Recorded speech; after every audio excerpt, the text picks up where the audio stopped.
Oh, my Lord in heaven. Okay, I think we're ready to go. You ready to try it again? Let's try it Our again. rehearsal has been all online for the last 5 minutes, so let's do it for real. You ready? Okay. Okay, you're not here right yet. Okay, we'll be back just a moment.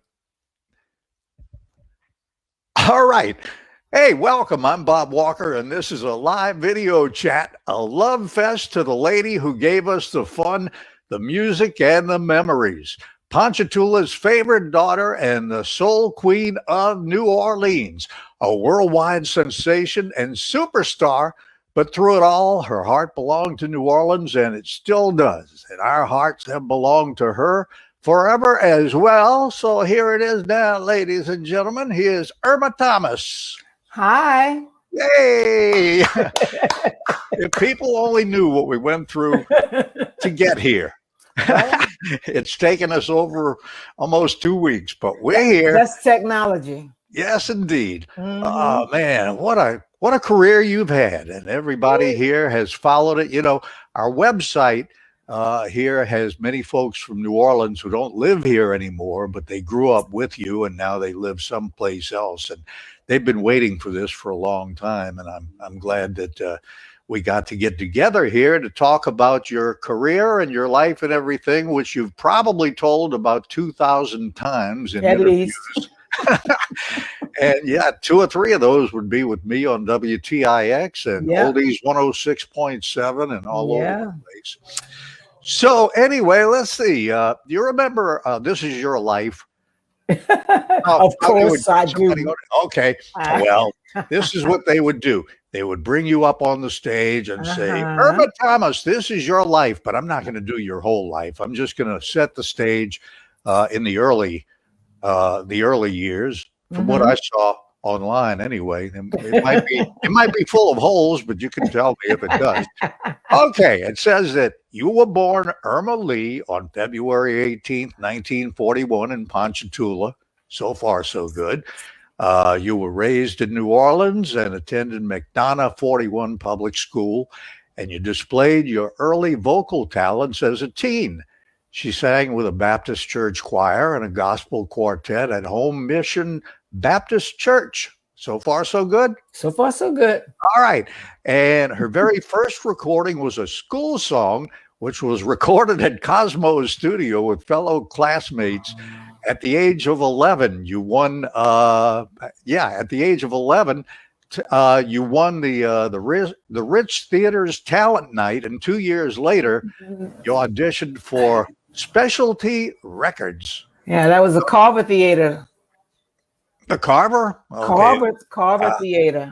We caught a hole in it. There you go. Yeah, we're going to catch all the holes. It wasn't the Rich. You never know when you read online, you know, you just hope for the best. Right. So anyway, there you are, 14 years old and auditioning for Specialty Records. Yes. That was about the time, I guess, that Larry Williams was in there and Lloyd Price and all these other people. And all right, now you have to fill the gap between when you were 14 and when you were 19, when you became a star. So it's your turn to tell the story. Well, I think the story's been told several hundreds of times about about my getting fired for singing on the job and getting after getting fired for singing on the job. Tommy originally took me for my audition with Ron Records, and I recorded "You Could Have My Husband, But Please Don't Mess With My Man."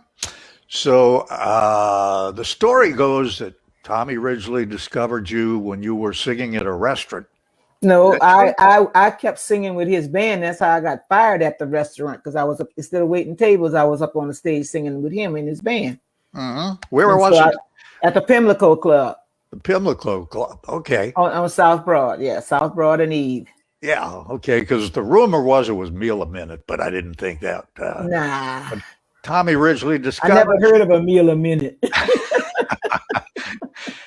And so one night, so Tommy, knowing that I had the talent, had been hearing me several times, because I'm the one who initiated me getting on stage with his band. And since he had heard me several times, so he knew I was capable of singing, because that's what I got fired for doing. So when I told him I had lost my job because I was up there singing with his band, he said, "Don't worry about it. I think I have an out for you." So he invited me to do an audition. He told me where to go, but I didn't go. So he came and got me and took me to the Ron Records studio. And the same day I auditioned, the next couple of days I was in the studio recording. Dorothy Labastri had some songs, and one of the songs that she had for me, well, for whomever wanted to do them at that time, which I chose to sing whatever they wanted me to sing, and they figured that I could do a good job doing "You Could Have My Husband, but Please Don't Mess With My Man." Well, you did all right with it. Let's see. According to my research here, it went to number 22 on the Billboard R&B chart in May 1960. Yep. Do you remember? You remember any of the musicians who played? Yes, I can remember 3 of them for sure. One of them, the saxophone solo on that record was Robert Parker before he had Barefootin'. Wow, yeah. The guitarist on that one was Dr. John McRiverneck at the time. And Eddie Bowe, I think, played keys on that one. So, yeah, I had some well-known names. I didn't know it at the time, but, you know. Hey, y'all were all budding stars, I guarantee you. So you did that on Ron. That was the only song you did on the Ron record. I did that one in the flip side of it, yeah. And then you moved on to Minute. Yeah. Yeah.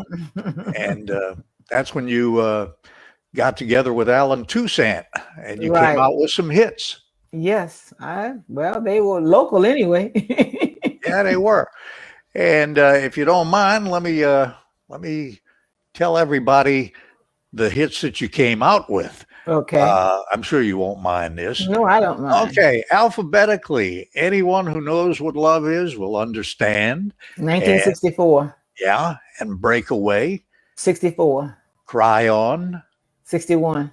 Don't Mess With My Man. Well. 60. Yeah. Gone. 60. He's 61. Mine. 61. Okay. He's Mine. I don't remember which one that was. Okay. Okay, how about here's My Guy. He's My Guy. 64. Hip Shakin' Mama. Later. That was some sessions in the 70s, I think. I'm not sure what the exact year. It was on a session I did in the 70s. All right, Hitting on Nothing. That was done at the same time. Cry On and Rule of My Heart and those songs were done. I Did My Part. Same thing. Done same Got time. Over It. Same time. Yep, Done Got Over It. Same time. How about the Otis Redding cover? That was Rule of My Heart was the same time during that session. What you have to remember, I don't know if you knew it at the time, during when I was with the Minute Records, when Alan was doing the producing, we used to do what they call split sessions. So I may go in the studio and record 2, maybe 3 songs, or maybe 4 songs. And then someone else would have the other section, part of the recording session, singing a few songs. So the split session would be between 2 artists. It might be me and Willie Harper, or me and Ernie Cato, or me and Benny Spellman. But I would do my songs, and then they would do their songs, and we would in turn background on each other's songs. So that happened a lot back in the 60s. So a lot of the early things that you remember me doing was recorded during those times. Yeah. So let's see. I want to come back to that. So the ones that you name, like Anyone Who Knows What Love Is, I Wish Someone Would Care, Time Is on My Side. Those songs wasn't recorded until after Minute, because what happened, Imperial Records bought Minute, and along with buying Minute, my contract was a part of the negotiation. So I wound up on the Imperial label. I'll be right back. I'm going out of town. Excuse me. All right. Be careful. Hey, Emil. How you doing, buddy? How you doing, brother? Bob, say hello. Oh, yeah, Bob. How you doing, Emil? Good meal. Good man. Good. All right. Good to see you again. I'll call you later. Okay. All right. So let's see. Then we have It's Raining. Yeah, It's Raining. Rule of My Heart. It's Raining. Done Got Over. I Did My Part. Two Winters Long, Gone. That's what's the other ones was Take a Look. All those songs were done around the same time within the first year that I was with Minute Records. And then, as I was saying, Minute Records was bought out by Imperial Records. And Imperial, my contract went along with that purchase. That's when I went to California and I recorded I Wish Someone Would Care, and those, The Time Is on My Side, and anyone who knows what love is will understand. All those songs are pretty much on the same album, and it was recorded the same week that I went out to California. The Rolling Stones took Time Is on My Side from you, didn't they? Well, they didn't take it from me. They just covered it. Yeah, they covered it after and they happened to be among those at the time. Remember when we had that British invasion? Well, that's what happened during the British invasion. I remember they covered. In fact, most of the British groups that were coming to the United States had covered old R&B songs or old blues songs and put their spin on them.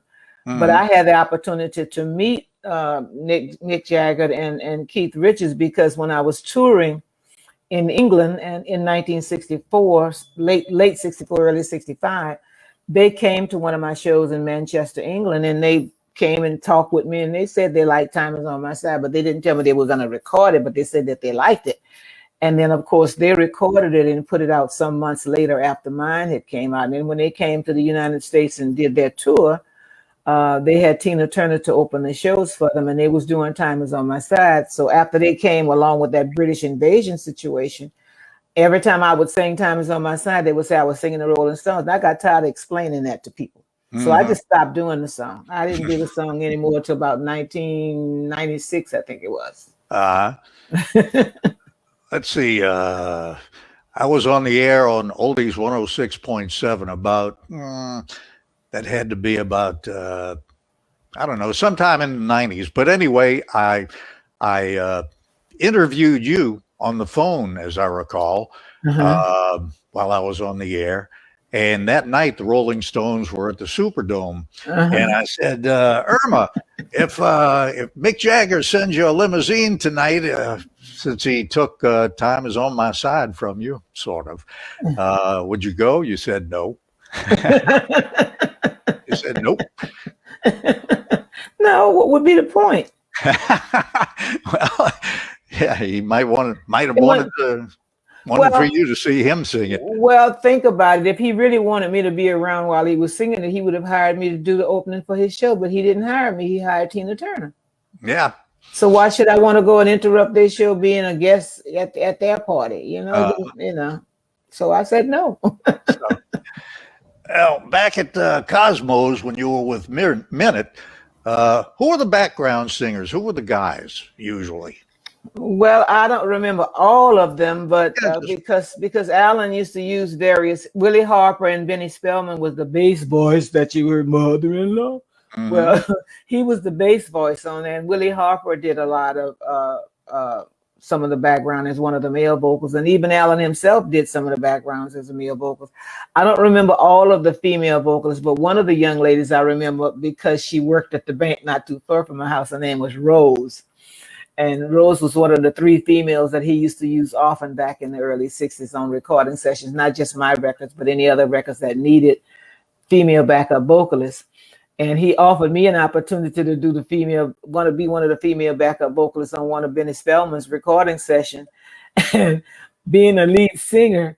And I don't know if you had ever visited Cosmo Studio when he was on Governor Nicholas Street. Never did. No. Okay. Well, anyway, it was a huge place, large size place. And every time we would start singing, he said, "Back up, Irma." And I backed up so far, I was up against the wall. And when you play that record, you could still hear my alto voice sticking out like a sore thumb. Oh. But it was a fun thing to do. I mean, we were making history and didn't know we were making history. Yeah, you were. You're easy to pick out on a lot of those songs, Behind Cato and Benny Spellman and all. Yeah, I had a very distinctive alto voice. I don't know if that's in my favor or not, but anyway, when you hear Lipstick Traces, that's me on the background going, ah. So you did Behind on both, say, Lipstick Traces and Fortune Teller? Uh-huh. I was there for that session. They were both recorded on the same time. And what are some of them that you did Behind Cato? I didn't do any for Cato. No, I was never one of his backup singers. Okay. He had done a couple of sessions prior to my getting into the business, because I think he had a song called Tough Enough or something like that when I got in the business. Mm-hmm. And so I didn't get an opportunity to do any background with him, but he did write one of the songs that I recorded. He wrote "I Done Got Over." Did he? I didn't know that. Yeah. Learn something. Yeah. if you see the writers on that, you'll see either K-Do or K-Do, but because he had a couple of ways he would spell his last name, but he's the writer of I Done Got Over. He was a character. He was a real character. Definitely was. Definitely was. Oh Lord! So you put out all the hit records, and let me ask you about one that you put out, that Second Line medley. We've heard it over and over during the Mardi Gras season, but I have no idea when you recorded it, where you were, or. Well, let me explain that particular version of that song to you. Okay. I was appearing at the Marriott River Queen Lounge before they built the second section of the Marriott. They had the River Queen Lounge up on the 41st floor. And, we get New Orleans get rain often. And so the lounge was full of people who couldn't go out on Bourbon Street that night. And they were looking a little bit bored. And, they came in the lounge to catch my set, but they had no clue to who I was, because they were looking very bewildered, for lack of a better way of putting it. And so I turned around and I told Tommy Rich, I said, Tommy, you follow my lead. I said, I'm gonna get these people up dancing because they look like they bored to death. So we sung I Done Got Over. And when we got to the end of I Done Got Over, I told him to keep playing. So I started talking to the audience, and I was explaining to them that they were in New Orleans. And of course, I understand that you don't want to be here and you want to be down on Bourbon Street and you want to see the sights of Bourbon Street. I said, but since you stuck here with me, let's have the party. I said, I'm going to explain to you one of the things we do when we want to celebrate here in New Orleans. So I explained to them what the second line was all about and why we do it. And I said, now you take the napkins on your table, because you had napkins under the drinks. I said, you unfold them and catch the corners of them. I said, everything I tell you to do, you do it. Okay. And they said, yeah. So I had them up second line, and before the night was over with. So that's how that got started. And then after that, everybody wanted me to do the handkerchief song. So, but I got some very bored people to be on board that night. Yeah, 9 minutes. You probably wore them out. They're not used to that, Well, they weren't out there in the rain on Bourbon Street. Well, all right. According to I want to remind you of something you used to do. What? And I'm almost certain it was you. Remember when you used to have the contest with the high schools about what favorite music or what favorite song they like, and the school that wrote in with the most requests got an opportunity to have that artist play in their gym? You remember when you used to do that? Oh yeah. Yep. That was a long time ago. But some of the fans that were part of that situation are still alive and have been to many of my shows since then. Yeah. Oh Lord. See? So, you didn't think I would remember that? Yep. Well, I was only about 8 years old at the time. I was very ahead of my years. Age, that's just a number. Yeah. Well, here you were singing at 11, so I was DJing at 8. But anyway, so in my notes here, they say you moved to California around 1969, and that you worked at a department store and as an automobile parts salesperson while you lived in California. I can't see Irma selling automobile parts. I'm sorry. Well, let me explain that to you. Okay. I left New Orleans on the 1st Saturday of 1970. I packed up a U-Haul truck and I moved to California. And and I lived with my aunt until I found a place, an apartment. In the meantime, I needed a job. So they were opening up this new store, well, it was a new store in that area. They were opening up another store called Montgomery Ward's. And I went and I applied for a job. And I got a job. My first job, I was in lingerie. And then they said they needed somebody to sell sewing machines and vacuum cleaners. So I moved from lingerie to sewing machines and vacuum cleaners. And I used to cut out my girls' clothing at night and then sew them when I got to work to demonstrate the sewing machines. In 1972, I was still working at Montgomery Ward's, and in 1972, I think there was a law passed that any female who wanted to work in a male-dominant department should be allowed to do that. And of course, I volunteered. I wanted to work in automotives, and nobody couldn't figure out why I wanted. You made what they call a commission. It was a commission department. So what I did when I got the job, they said, okay, Irma, you're welcome to move over there. You'll be on commission. So, whatever you sell, you get commission in 9 yards. So when I got the job in that department, I went to the back and talked to the shop manager. And I asked him, I said, what are some of the things that I need to know when I'm selling parts to the people who come into this department buying parts?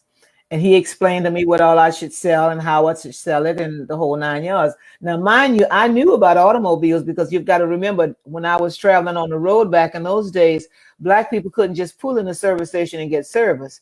Most of the time, most of the guys when we were traveling in those station wagons, they carry their own spare parts. And if something broke down, they had to stop on the side of the highway and fix it. So, of course, curious me, when they would stop on the side of the highway and fix the vehicle, I had my head stuck under there and I was asking, well, what's this and what's that and what's the other? And they would explain it to me. So I had some knowledge of automobiles, but I had never actually sold the parts.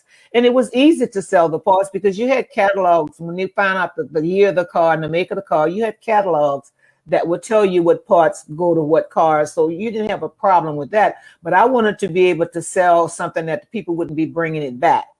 And when the first week that I was there and they said, well, you have to sell engines. I said, dude.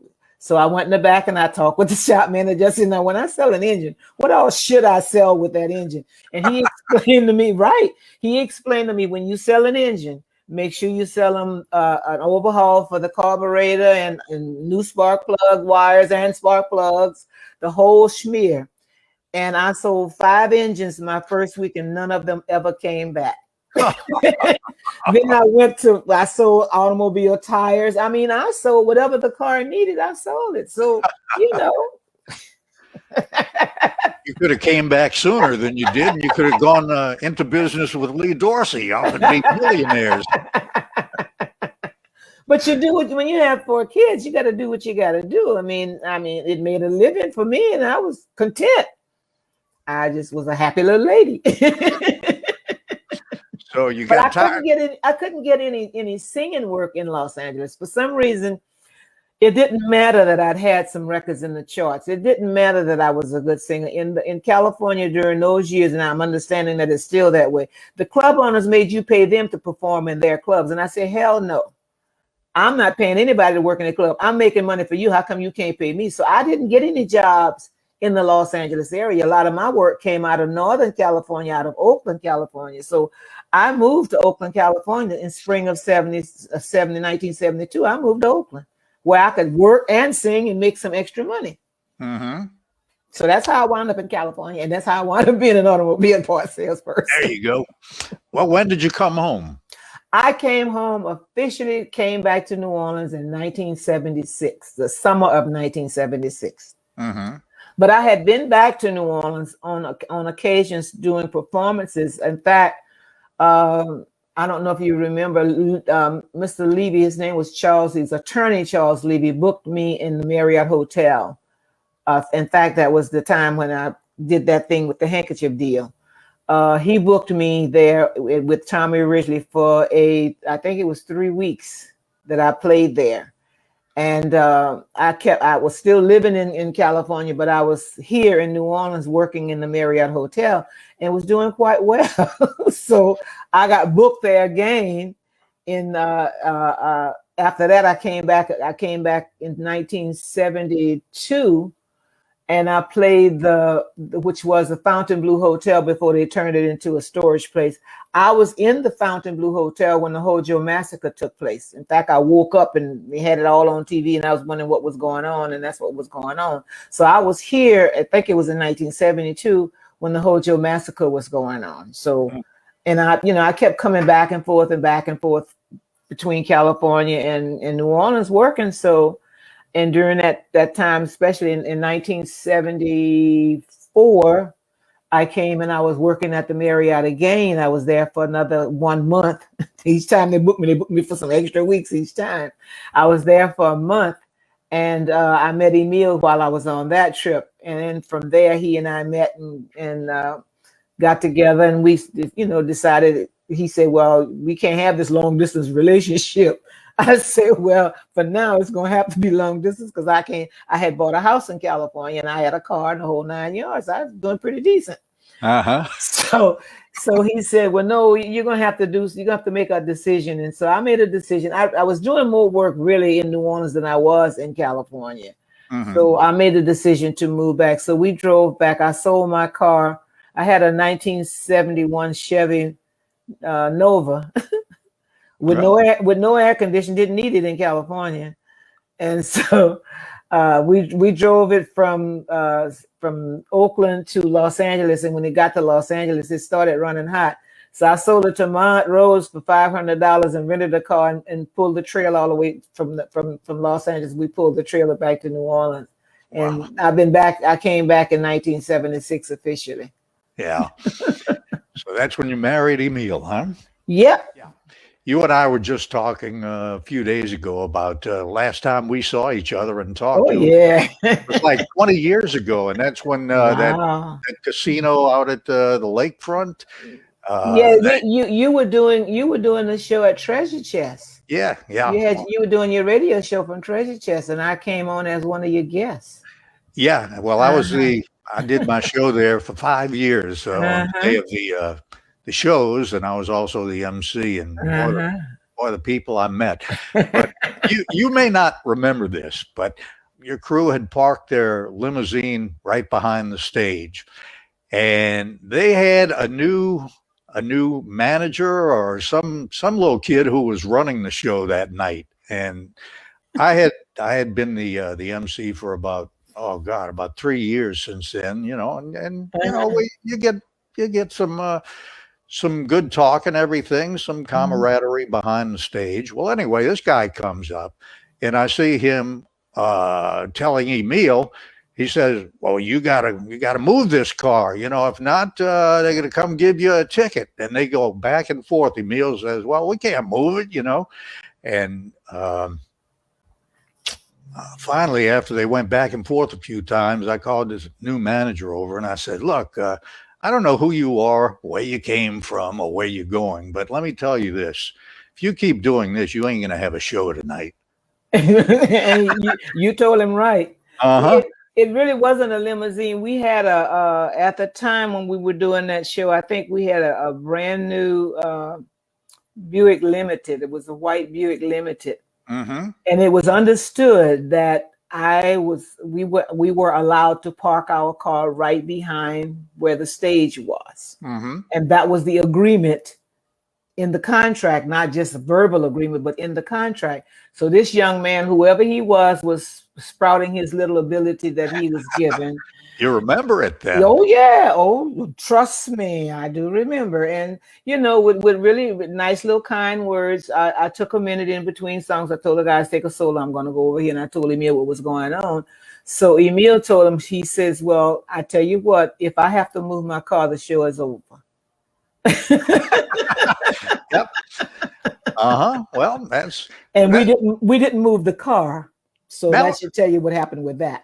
yeah, well, that's the way it should have been, because as I said, that was about my third year out of 5 Uh-huh. being the MC of those things. And we had Chubby Checker, Coasters, Drifters, you name it. We Yeah, had the name of the group. yes, And they yes, all parked their big right. traveling bus out back, Mhm. right where you Yeah, were parked. right, This right. kid came Exactly. along, and Exactly. Exactly. well, But some people you give them a little title and it goes to their head. And so since he was new at having that title, he was flexing his muscle, but he was flexing them with the wrong person. yeah, Emil don't take no mess, and neither do Oh you. no, oh no. I mean, what's the point? Yeah, what's I the point, mean, really? you better find out. But as they say, always put your brain in gear before you put your mouth in motion. There you go. All right, let me see here. That takes care of Emil here. Well, 1980 he still does that. He still does that. brings And you I'm out on glad the it. stage. Oh, Huh? it still brings me on stage, and I'm That's glad he right. does because I have bad knees, and so one of them I had taken care of. But I mean, now they're bad because there's too much of me on these knees. But anyway, Oh, Lord. So up around 79 or 80, you did your "Safe with Me" album. And how was it working with John Fred? I knew John. oh yeah, He was a that trip. whole session was one day. The whole album? The whole album was Wow. one day. I started recording at 10 a.m. that morning, and we finished that album at 7 p.m. that night. No kidding. Mm-hmm. Had to be like 12 songs. Whatever. That was working up a sweat. Well, it wasn't a job because we had a rehearsal and we knew what we were doing. So I'm blessed with the fact that it never takes more than 1 or 2 takes for them to say, okay, Irma, that's a wrap. Mhm. So having 1 or 2 takes of a song makes it a lot easier. We can run through them like 1, 2, 3, 4, 5, 6, 7, 8, 9, 10. Mhm. There you go. Well, I remember I have a good memory about "Safe with Me." It was a good song. It really was. We Yeah. still play it on Yacht Radio here. It came out right at the end of the disco era, so it was a little late in the dying short. Mhm. And I remember that it was being played on the radio in the midst of hurricane season. Yeah. And you had a line in there. I used to love to use this. It just was so natural. I would say, okay, listen to this song. And after that, we can go over to Irma Thomas's house because she says, you can come over to my house. You're safe with me in the eye of the storm. So let's all go to Irma's house tonight. And she's guaranteeing that we're all going to be okay. Well, it wouldn't have been okay. Irma wasn't here herself. And then I listened to the album and I called up John Fred and I said, hey, there's another cut in there that's really, really good, Looking Back. Uh-huh. And he, we went back and forth. He really didn't want to put out any more from the album. I don't know why. I guess it was a financial thing, it was Yeah, produced. whatever the situation was with them. I mean, as far as I was concerned, I did it, and I got a lot of requests for some of the songs. That was one of them. Looking Back was one of the songs that I got a lot of requests. Safe with Me, I'd have to relearn that one. It's been so long since I've sung it. Yeah. Well, geez, like I said, I talked to John Fred and I said, I think you might have another hit here. And he said, finally, he said, well, if y'all agree to play it on WTIX 690 AM, then we'll release it. I said, okay, we'll play it, and we did. And the people still remember it very fondly. Yeah. It's a great song, and you did a great rendition of it. Thank you.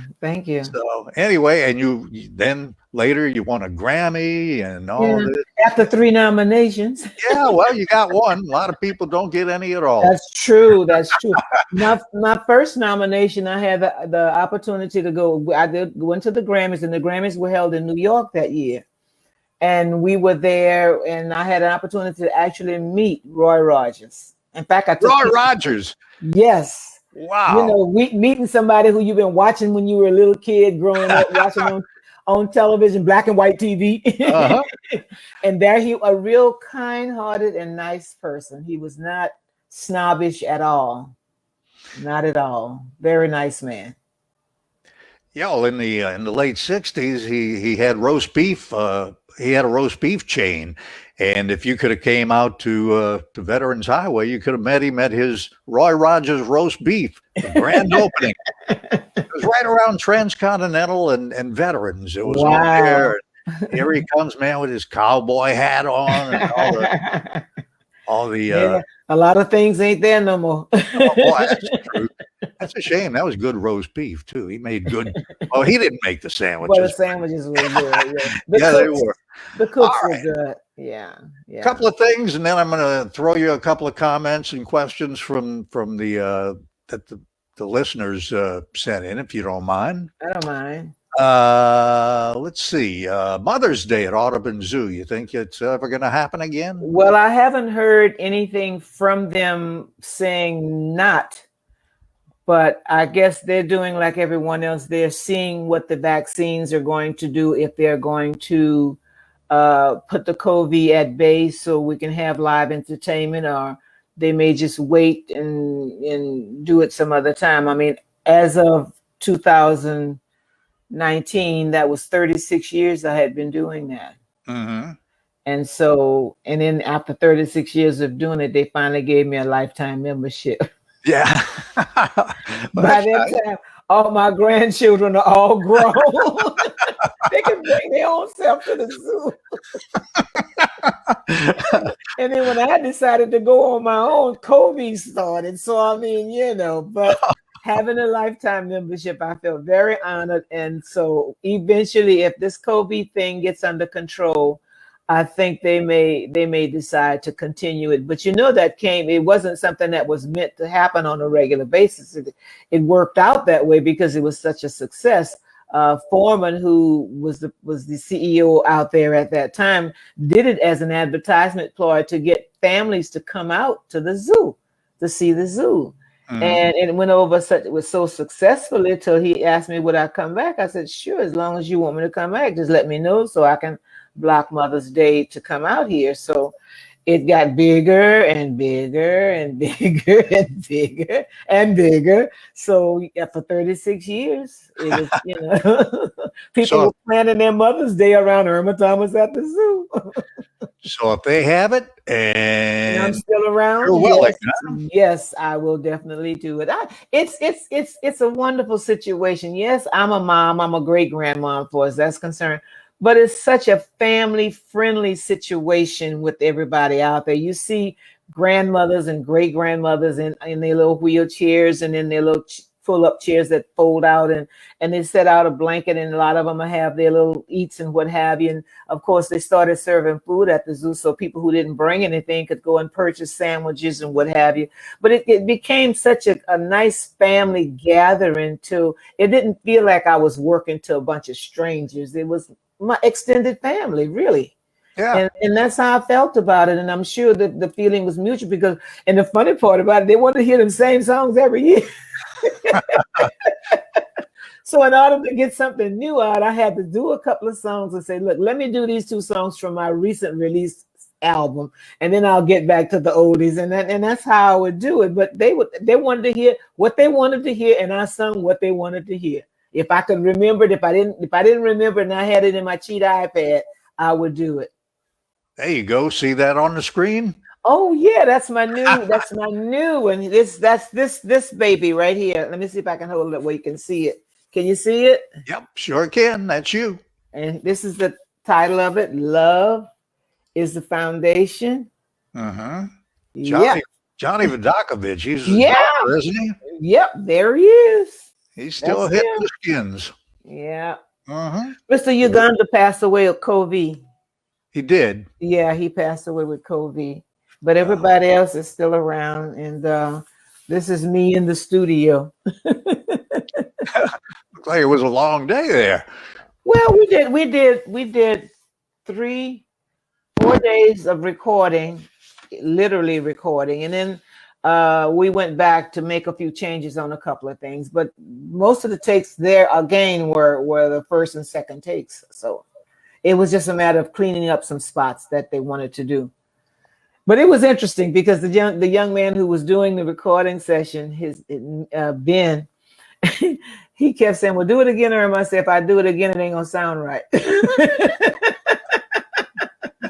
I said, "You got to understand, if you keep singing something over and over again, it gets old and it just don't sound right. So I'm not doing it again." But we managed to get some good takes out of that one. But that's on vinyl, and so it's out now, and I think it's you have to get it in a with a couple of other ones, but it's on the market right now. And you know, they reissued the Grammy-winning CD on vinyl as well. You can buy that on vinyl. If you're a vinyl person and you like vinyl records, you can get that one as well. It's called After the Rain. After the Rain, okay. Yeah, this one with the headdress. Oh yeah. Mm-hmm. Yeah, that one. They reissued it on vinyl. Yeah. Yeah, so I have 2 vinyls out now. All right. You never know. Another hit song never might know. come along. Who knows? Another hit. I wouldn't be upset. All right. Can I throw a few comments to you? Sure. People? We got the first one here from the real Robert Mitchell. Have you ever heard of him? The real Robert Mitchell, WTIX. Yeah, okay. He did the morning show, the real Robert Mitchell. Okay, right. And he says, is there one song that you never get tired of singing? Not really. Okay. Al Christian, he used to be he's retired now, but he was the captain of the Creole Queen, and he used to drive the boat up and down the river. You probably played on the. I did several times. I did a lot of parties on there where they had private parties, and me and the professionals were the guys who the entertainment. Yeah. So he said he was just listening to your greatest hits this morning. So there you go. Get all juiced up for tonight to see you again. So anyway, Terry Elias out in LA, she said, did you start singing in a choir? Yeah, we did that in the beginning. Yeah. At what age? Yeah. Okay. Elizabeth Mayhall Semino and Michael Rolfe said, what song are you most proud of recording and who wrote it? I'm proud of all of them. I knew you were going to say that. Well, let me explain me to a lot of people about recording. If I don't enjoy the lyrics and the melody of a song, I won't choose it to record, because you have to live with those songs once you record them. Mm-hmm. And well, let me back up. There is one that I don't sing again. Yeah. And it's called It's a Man's Woman's World. And it was produced by James Brown. And I have not sung it since it was in the studio because I did not like it. It was not a song that was actually written.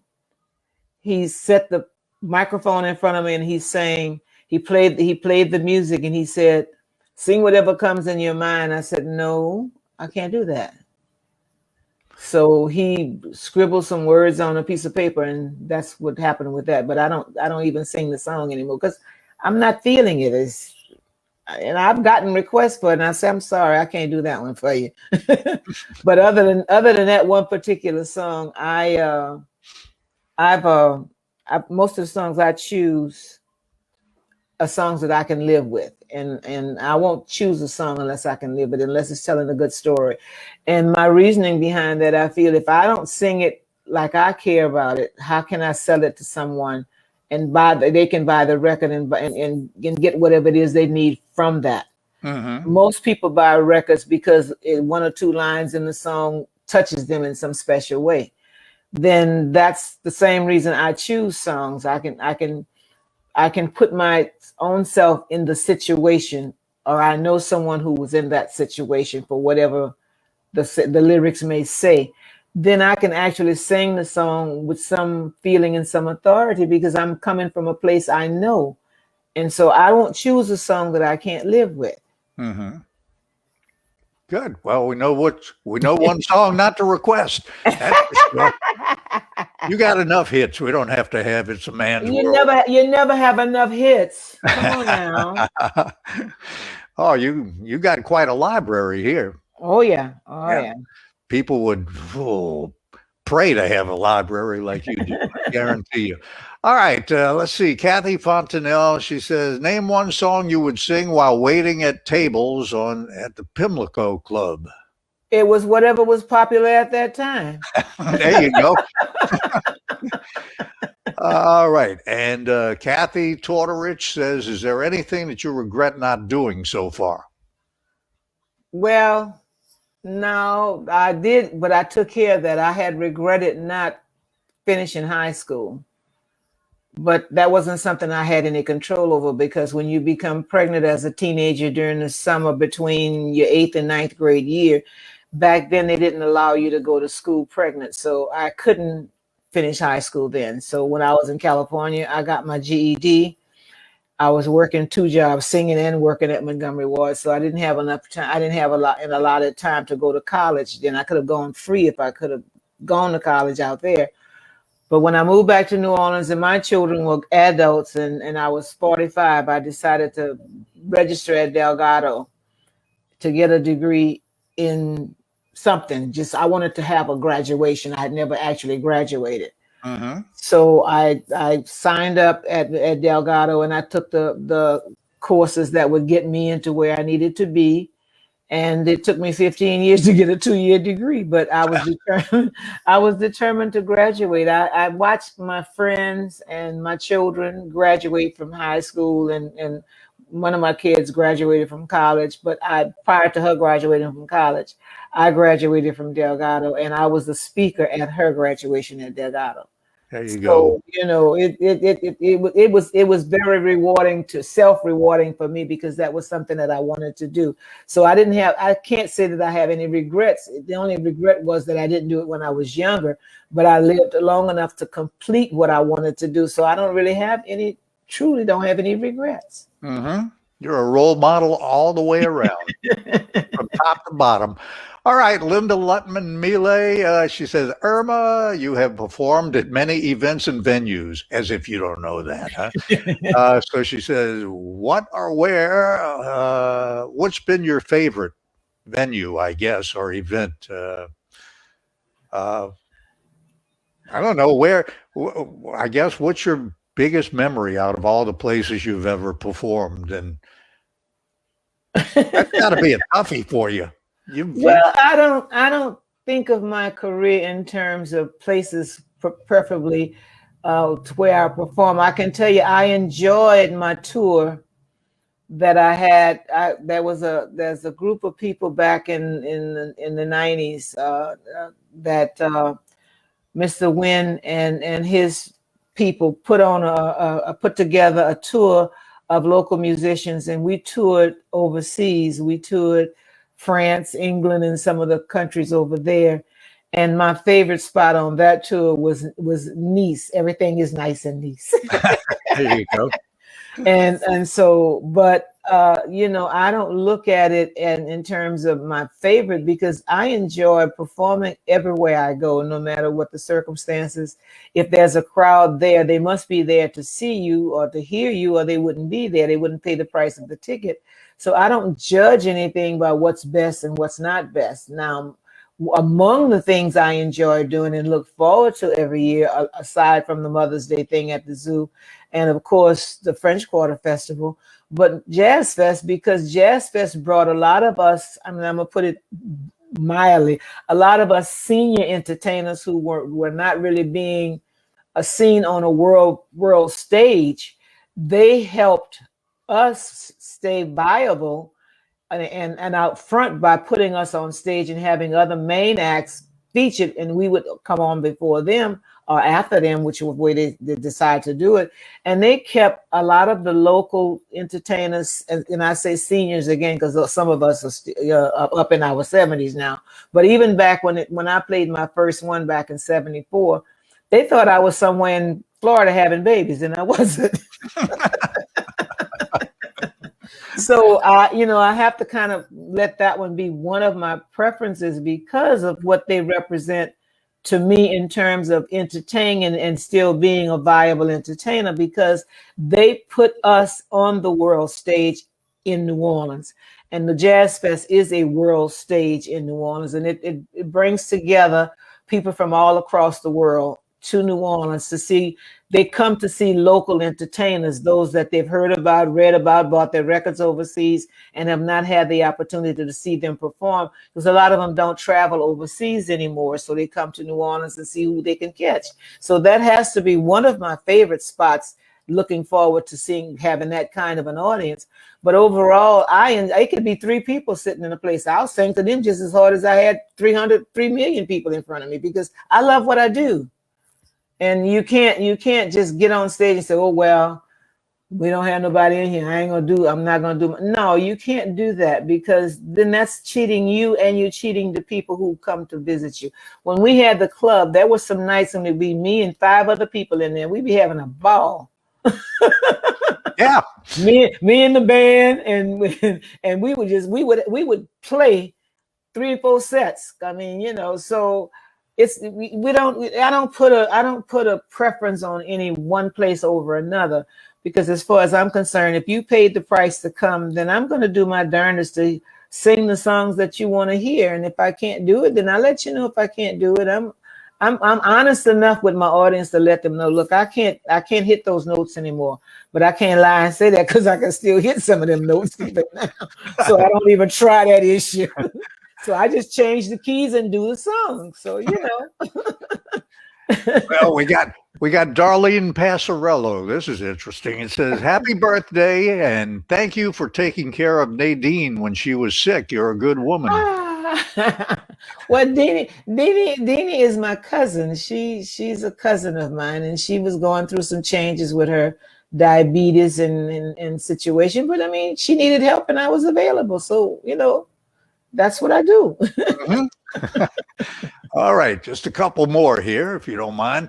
Peter Michelle says, Irma is the best. I went to get her autograph on my Jazz Fest hat, and I told her that I saw her perform at F&M Patio when she was 7 months pregnant. She told me that the baby was now 50, and boy, she said I was old.